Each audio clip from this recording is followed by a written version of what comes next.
J'ai la psychose du toc-toc. Mais le toc-toc très très fort, c'est le soir où on m'a annoncé que Moshe était parti, était tombé, même si on l'appelle baronne Lonofel. Et donc c'est une obsession. Je supporte pas ce toc-toc. Et jamais j'aurais cru que j'allais payer Israël, cette terre, en donnant un fils.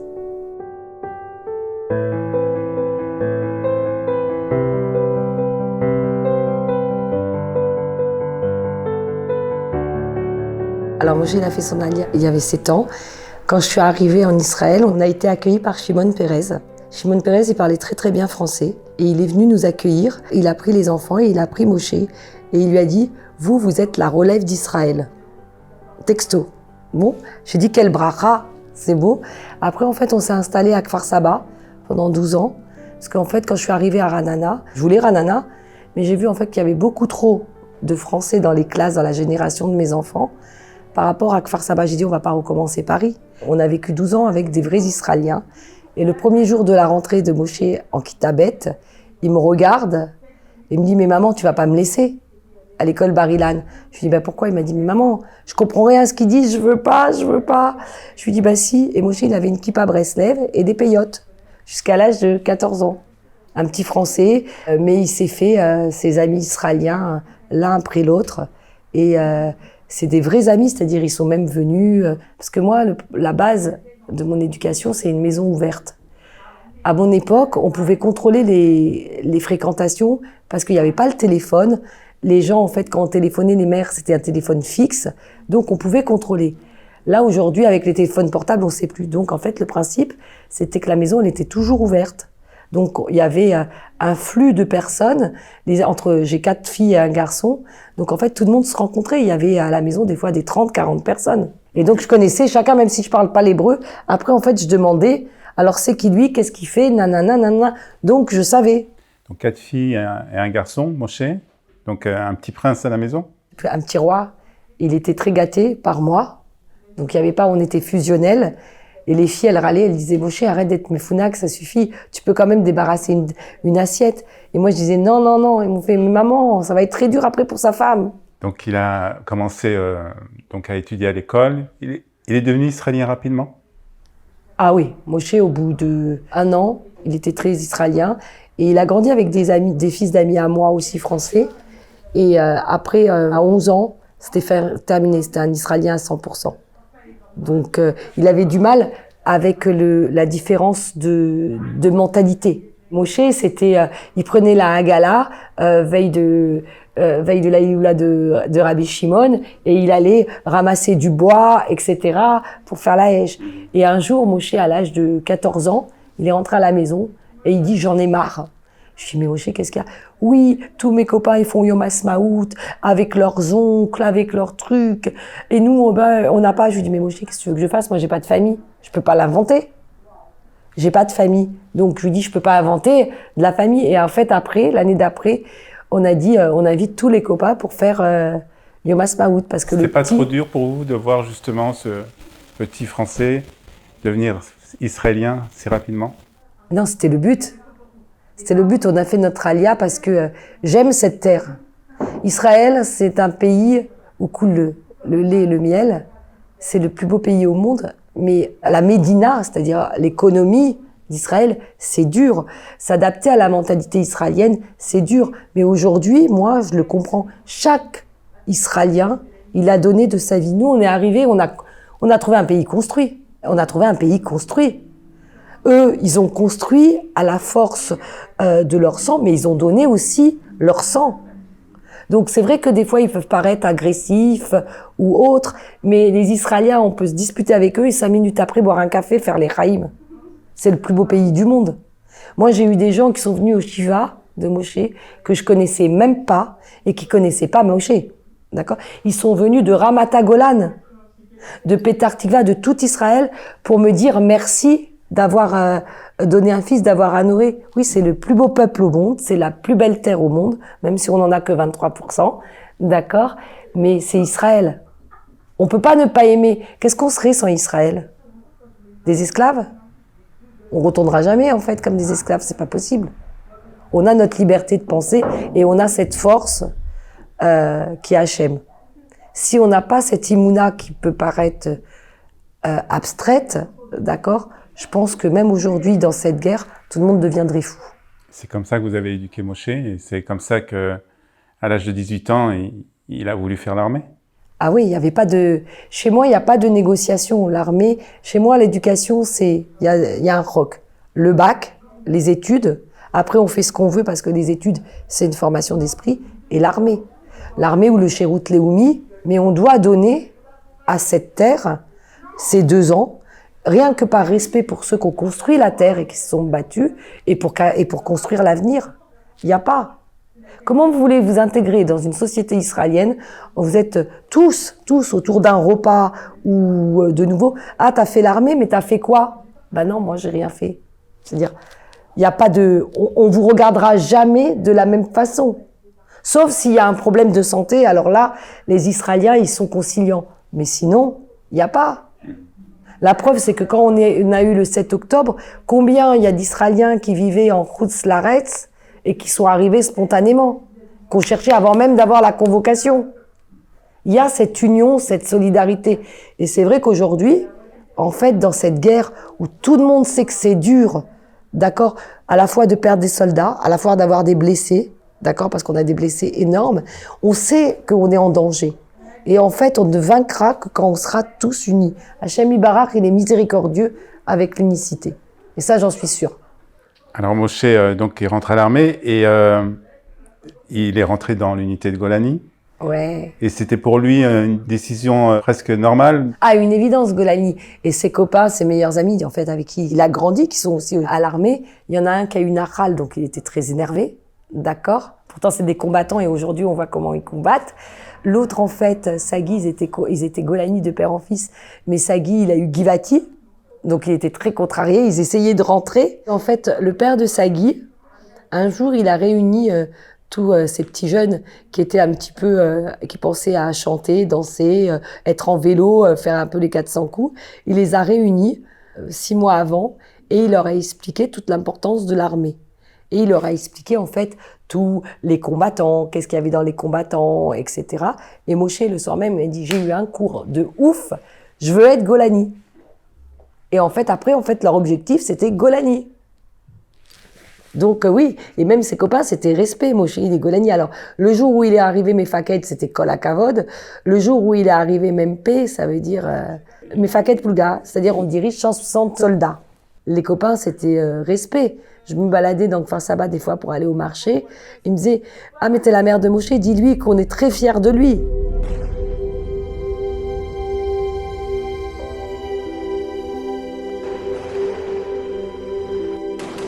Le 7 octobre, Moshe, en fait, il était dans l'armée, mais en fait, Moshe était en week-end à Eilat, parce qu'en fait, ils avaient fermé les vacances de Sukkot, les fêtes de Sukkot à Aleph, ils les ont passées à la base, et en fait, il avait libéré tout le monde pour le bête, et Moshe, il était KO, il m'a dit « Maman, ça t'embête, c'était la première fois, je suis vraiment KO, ça t'embête que j'aille passer Simchat Torah à Eilat ?» Je lui ai dit « Écoute, mon fils, ça te fait plaisir, et que tu en as besoin, ok, ça me contrarie un peu, mais c'est pas grave. » Je lui ai dit « Si toi, t'es bien ?»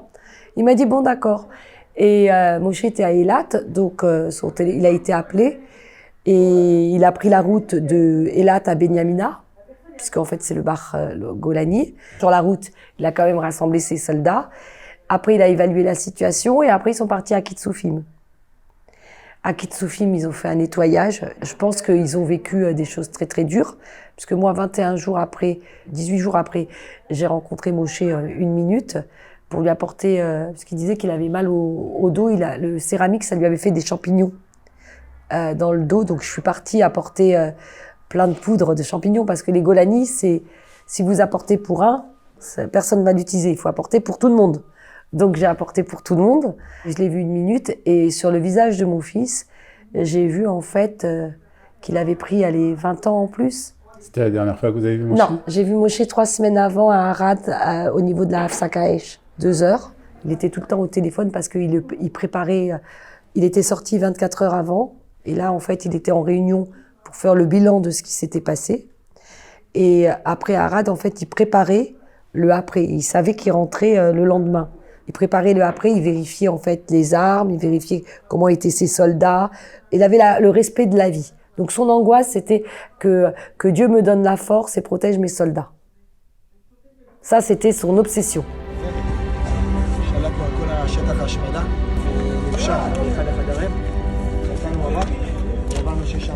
Il a gravi les échelons très très vite. En fait, je m'aperçois avec tout ce que j'entends, c'est ce qui me renforce, tous les khayalim qui viennent, en fait, c'est toujours la même chose. J'entends pas une chose différente, c'est vraiment la même chose. C'est un tronc commun, il était à l'écoute et il rassemblait. C'est-à-dire, en fait, il disait à ses soldats, vous êtes capables d'aller au-delà de vos limites, mais les soldats me disent, mais c'était pas que pour l'armée. Il nous a appris, en fait, à évaluer le bien pour même la vie d'après. C'est-à-dire, vous devez savoir qui vous êtes. Et ça, je pense que c'est un leader, un rassembleur. Mais apolitique, c'était un vrai sioniste, c'était que le Ham Israël. Et jusqu'à la victoire, je me battrai jusqu'à la victoire. C'est ça. Comment vous arrivez à l'expliquer? C'est quoi? C'est l'éducation qu'il a reçue? D'abord, c'est l'esprit Golani, il l'a dit. Il l'a dit dans sa phrase, il a dit nous sommes, en parlant des Golani, il dit comme ça quand il est au Tekes, il dit nous sommes des gens simples qui faisons des choses compliquées dans des situations extrêmes pour arriver à l'excellence. Je crois, voilà. Mais en fait, ça veut tout dire. Ça veut tout dire, c'est des gens très simples, les Golani en eux-mêmes. C'est des gens qui sont purement sionistes. C'est l'amour vraiment de la terre d'Israël. C'est-à-dire, il n'y a pas d'autre choix. Vous vous rendiez compte de ce qu'il faisait pendant son service militaire ou pendant qu'il était à Gaza? Non. Moi, je me suis monté un film, on va dire, comme vous dites, c'était le seul garçon, c'était mon roi, donc pour moi, c'était mon gibor.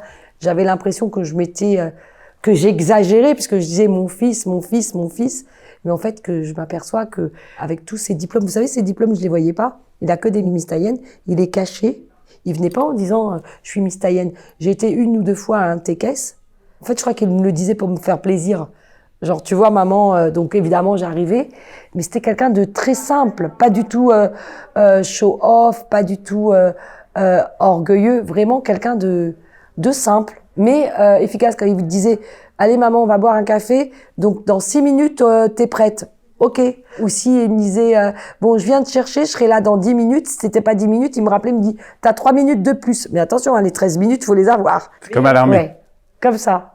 Où il me disait, il adorait quand il venait le vendredi, il sentait l'odeur des boulettes. Il me disait combien de temps, à ton avis, elles sont prêtes? Alors je dis 7-8 minutes. Il me dit Sagour ou genre à la maman. Je lui dis non, je t'assure, Sagour. Mais vous vous rendiez compte de ce qu'il faisait ou c'était pas tellement imaginable pour vous? C'était pas imaginable. En fait, je savais qu'il avait des responsabilités, je savais tout ça, mais ce que je ne savais pas, c'est l'amour qu'il avait pour ses soldats et que les soldats avaient pour lui. C'était un grand monsieur, en fait. J'ai découvert un très très grand mosché. Une partie, en fait, on va dire cachée de mon fils, mais dont je suis très fière. C'est-à-dire, j'aurais pu découvrir autre chose, mais oui. C'est vraiment l'amour du prochain. J'ai pas vu un soldat ne pas pleurer. Et j'ai entendu tous, c'était un modèle pour nous, comment on va faire. D'ailleurs, aujourd'hui, la plouga de Moshe, les plougotes, elles ont été séparées. Il y a un doute, il y a un manque de confiance, mais ils vont les reprendre, les soldats, après, je pense. Parce que c'est des combattants et qui disent on doit aller jusqu'à la victoire. Ils ont cette force extraordinaire. Je sais pas où ils la puissent parce que ils ont tous des copains qui sont décédés, qui sont partis, tous. Et ils ont une force. Je sais pas d'où il appuie. Il y a un des mêmes de Moshe qui a appelé. Il a dit excusez-moi. Il a appelé Rebecca. Il lui dit excuse-moi, je peux pas venir. Dis à ta mère que je l'embrasse très très fort, mais je peux pas venir parce que Moshe il m'avait dit que s'il y avait un problème, je dois faire attention à la plouga et que je dois aller jusqu'à la victoire. Donc là, j'ai pas le temps. Donc je termine ce que je dois faire et après je viendrai. Qui a cette force? Je pense que tous ces jeunes aujourd'hui, d'accord, et tout ce peuple qui est derrière, ils se battent pour une survie. Et eux, ils en ont vraiment, vraiment, vraiment conscience. Et ils ont cette foi, je sais pas d'où ils l'ont. Parce qu'ils sont dans des conditions extrêmes, hein. Ils sont dans des conditions extrêmes. Ils n'ont pas à manger. J'ai une vidéo où je vois un Moshe qui avait beaucoup maigri et où il est en train de manger là cette saucisse horrible, excusez-moi, mais sèche. Ça, et en fait, il le mangeait quand il passait 10 jours ou 15 jours dans le Chétar, dans l'entraînement des Golani, on leur donnait ça. D'accord? Mais là, et en fait, il disait, bon, Baruch Hashem, c'est mieux que rien. Et j'ai une vidéo où on les voit allumer une Hanouka dans un petit nameur, et ils sont tous très contents, et ils ont cette force. Ils ont une motivation qui dépasse l'entendement humain. Sur la porte, il est marqué entrer sans frapper chez vous. Ah ouais, je peux pas. J'ai la psychose du toc-toc. Bon, d'abord, j'ai pas de sonnerie, donc ça c'est vrai. Mais le toc-toc très très fort, c'est le soir où on m'a annoncé que Moshe était parti, était tombé, même si on l'appelle baronne Lonofel. Et donc, c'est une obsession. C'est-à-dire que je supporte pas ce toc-toc.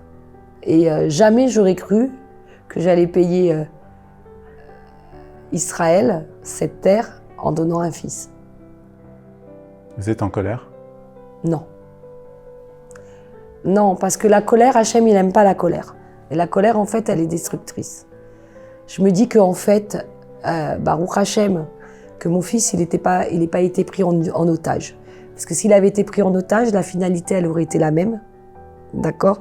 Mais je serais restée chaque minute en me disant qu'il aurait eu des souffrances énormes et que j'aurais rien pu faire. Et je pense, et je remercie aussi le ciel, que Moshe, il n'ait pas été handicapé, gravement. Parce que je pense qu'avec tout, il voulait toujours être premier et tout, et il n'aurait pas supporté. Et moi, je crois que non plus, j'aurais pas supporté voir la souffrance dans les yeux de mon fils. Ça aurait été impossible à vivre. Et je me dis, et s'il m'avait dit, maman, tue-moi, qu'est-ce que j'aurais fait? Donc déjà, c'est ça, je remercie le ciel. C'est dur ce que je dis, d'avoir eu le corps de mon fils, déjà. Et Moshe, il a eu en fait la mort qu'il aurait voulu, je pense. C'est dur de dire ça.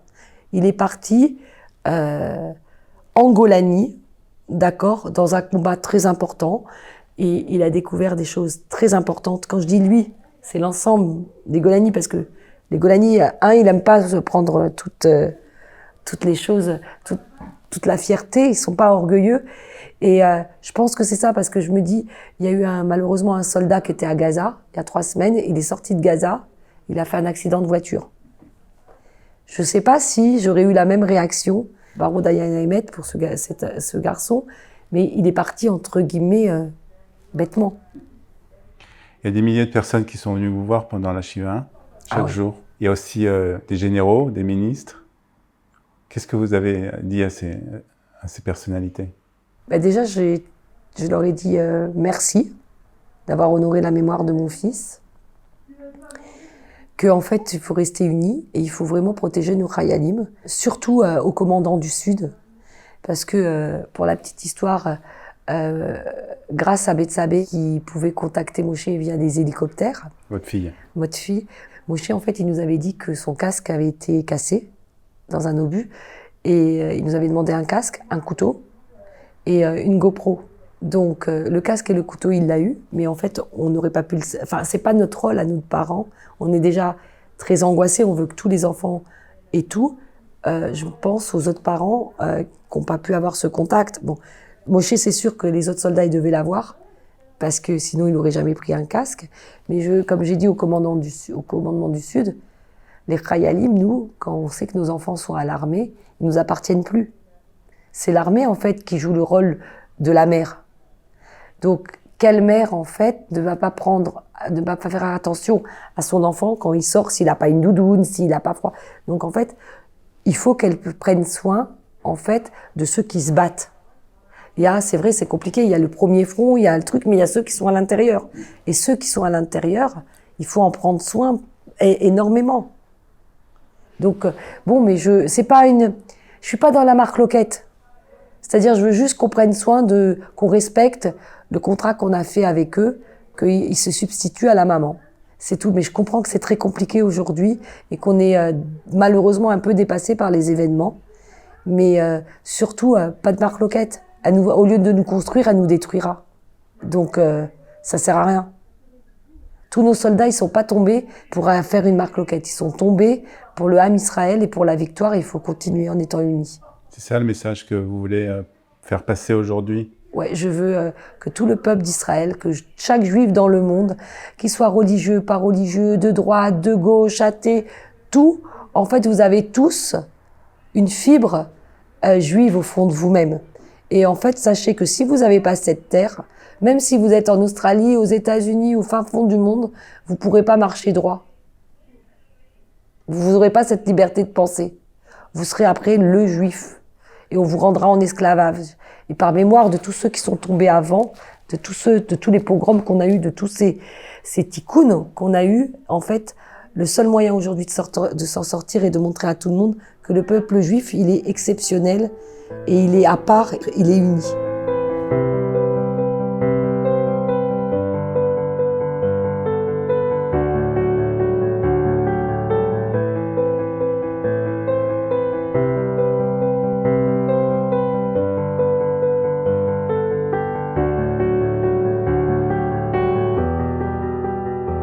Aujourd'hui, mon corps, c'est comme si en fait j'avais reçu une bombe à fragmentation et en fait ça se dissout petit à petit comme ça dans mon corps, d'accord? Et si c'est pas mon fils, c'est Hachem Ibarach qui me donne la force, je crois que je serai au fond d'un lit autrement. Mais je me dis que par mémoire pour ces jeunes qui tombent, d'accord, qui ont eu cette force de se battre jusqu'au bout, et ben en fait moi je dois pas pleurer sur une absence. Mais Hachem Ibarach, encore, il fait des choses extraordinaires. C'est très dur ce que je vais dire. Nos enfants, ils étaient à la guerre. On les a pas vus. Donc, en fait, malheureusement, on s'est habitué à cette absence. C'est dur, hein, ce que je dis. Alors, aujourd'hui, je me dis, bon, l'absence, ça va être dur à un moment donné parce que je vais pas pouvoir le serrer dans mes bras. Mais même le téléphone et les messages, Hachem, il a fait qu'on s'est habitué. C'est très très dur. C'est-à-dire ça a été... Hachem, il a préparé le terrain. Voilà. Moi, j'ai eu la chance de l'entendre au téléphone vendredi. Et quelques secondes. C'est-à-dire, je m'en veux. Peut-être j'aurais dû insister pour parler. Mais en fait, tout ça, ça va faire quoi? Ça va pas le faire revenir. Donc oui, j'ai ce devoir. Je suis devenue une Gibora Golani. 3 falafels. Vous avez vu avec le drapeau Golani pour l'enterrement de Moshe? Oui, parce que Moshe, en fait, quand il est parti pour Gaza, il a dit « Maman, j'ai pris plein de drapeaux Golani et sur chaque place que je prendrai, en fait, il sera planté. » Donc, ouais, c'est son clin d'œil. C'est son clin d'œil. Golani, Golani sheli, Golani sheli, Golani, Golani sheli, Golani sheli, Golani, Golani sheli. Pour terminer, Marie, comment vous voudriez qu'on se rappelle de Moshe, s'il y a un trait de caractère? Persévérant et respect de l'autre. Respect et amour de l'autre. C'est-à-dire, il donnait aux gens, son but c'était que les gens sachent ce qu'ils étaient capables de faire et l'amour d'Israël. C'était un vrai sioniste, mon fils. Et pas un show-off, un vrai Gibor. Tout le monde l'appelait Barol Lonofel. Et je me dis que, bon, si Dieu veut, on ne sait pas ce que le monde nous attend.